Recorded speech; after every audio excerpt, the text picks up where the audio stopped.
Сабақ тақырыбы жоғары сатыдағы өсімдіктердің тасымалдаушы ұлпалары. Тірі ағзалар ғаламшарымызда біртіндеп пайда болды. Ең алғашқы пайда болған тірі ағзалардың бірі балдырлар.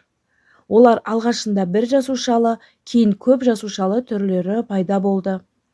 Олардың денелері ұлпаларға, мүшелерге жіктелмейді, суда өседі, сондықтан қандай да бір бейімделу қажет болмады. Өткізгіш ұлпасы ксилема.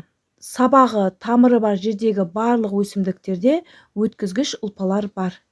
Тамырдан жоғары қарай су және минералды заттарды тасымалдайды. Ксилема өсімдік ағзасы бойынша заттардың ағынын қамтамасыз етеді.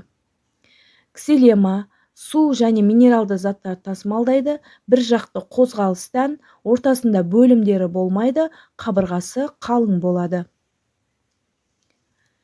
Жапырақтан тамырға түсетін заттарды тасымалдау үшін өткізгіш ұлпа флоема қалыптасты.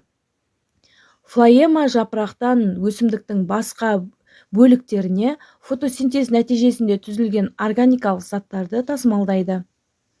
Флоема құрылымы бойынша 53 түтік пластинасынан, 53 түтік элементтерінен, серік жасушалар мен бүйірлік 53 аймақтары бойынша құрылым қалыптасқан. Сонымен жоғары сатыдағы өсімдік ағзасында өткізгіш ұлпаның негізгі екі түрі болады. Ксилема тамырдан жоғары қарай, яғни су минералды заттарды тасымалдайды, ал флоема фотосинтез нәтижесінде түзілген органикалық заттарды тасымалдайды. Флоема және ксилема күрделі ұлпалар болып табылады. Күрделі ұлпалар деп бірнеше жеке, бір-біріне ұқсамайтын жасуша типтерінен тұратын ұлпаларды айтады. Ұлпаның басқа атаулары ксилема сүрек деп, флоема тін деп аталады. Өткізгіш элементтері. Ксилемада түтіктер, флоемада елек тәрізді түтікшелер. Жасушалар типі бойынша ксилема өлі жасушалардан тұрады, флоема тірі жасушалардан тұрады. Жасушалар пішіні бойынша екеуі де ұзын, созылыңқы.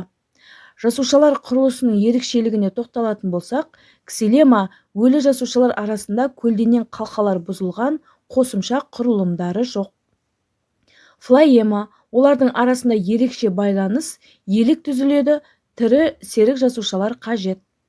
Тамырда орналасуы ксилема орталық цилиндр ортасында жұлдызшалар түрінде, ал флоема жұлдызшалар сәулелер арасында орналасқан.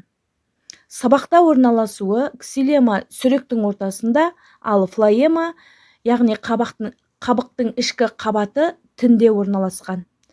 Заттардың бағыты бойынша ксилема тамырдан жоғары қарай, флоема жапырақтан өсімдіктің басқа бөліктеріне, яғни негізгі жағдайда төмен қарай. Заттар типі бойынша, яғни тасымалданатын заттарға тоқталатын болсақ, ксилема су, минералды заттар және топырақтан енетін әртүрлі элементтер тасымалдайды. Ал флоема фотосинтез нәтижесінде түзілген органикалық заттар, яғни нәруыздар, майлар, көмірсуларды тасымалдайды. Енді оқу тапсырмасы.